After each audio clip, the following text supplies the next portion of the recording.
Hey everybody, it's Bob with iSafe Complete Managed Services, where we make technology work for you. So today I want to talk about a platform called Zoom. In light of the current lockdown situation, people all over the world have been turning to video conferencing, and by far the most popular platform right now has been Zoom. And so this company has gone from about 10 million users to over 200 million users in just a matter of weeks. And there's been a lot of bad press that's come out about security concerns with their platform. So I want to address some of those. First of all, there are legitimate security issues and glitches in the software. We know that, but I can tell you as an IT guy that it's not unusual. And anytime you increase the number of users that greatly in a short period of time, you're going to expose issues that you did not see before. So it's been a great tool to continue face-to-face communications in light of the current lockdown situation, and we just want to talk about some of those security concerns. So again, as an IT guy, I can tell you as software is developed, functionality almost always precedes security. And I really think that's what's happened here. As the software was developed, they were really focused on new features and that kind of thing. And security hasn't been a huge issue before, but obviously now some things have been exposed and they are working on it. So that's the first encouraging thing that I want to give you, is that we know that over the last few days there seems to be an update pushing out every couple of days. So they are trying to fix some of those legitimate concerns. Secondly, some of the talk about being hacked in a meeting. From all the articles that I found, I'm not saying that it hasn't happened, but from what I've read, it's not really hacking. It's lack of common sense or user error.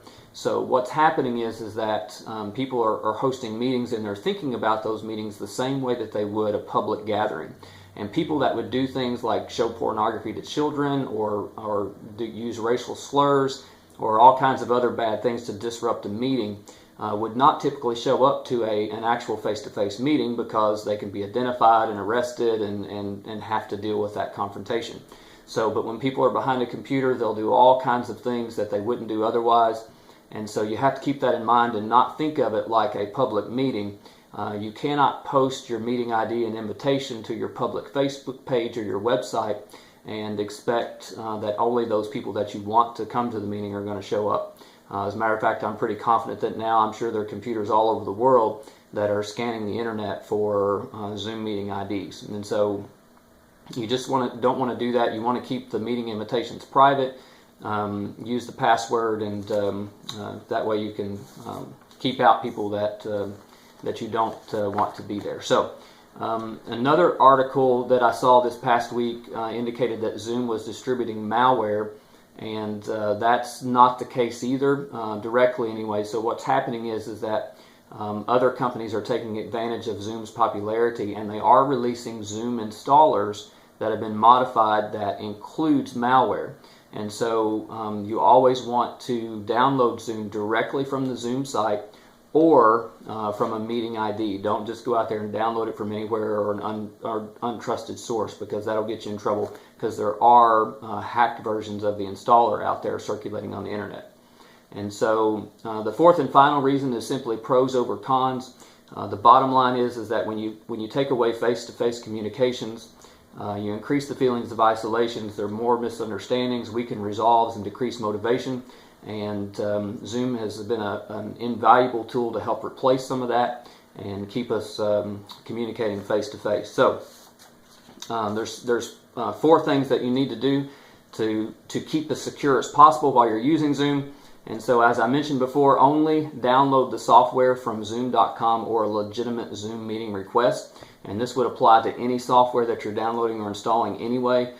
Make sure that you're getting it from the company that's releasing it and not from a third-party site. That'll help protect you across the board if you do that. Never publish your meetings or invitation to a public website or Facebook pages. You can do that to private groups or directly through email, etc. As they have, of course, Zoom has that set up, so you can send that or copy that invitation and send it only to the people that you want to be in the meeting. And then use the built-in security features in Zoom. One thing that's really important, of course, is the password. And then, of course, they have the waiting room, so you can see users as they come in before they can actually enter the meeting. You have to admit them into the meeting at that point once they enter the waiting room.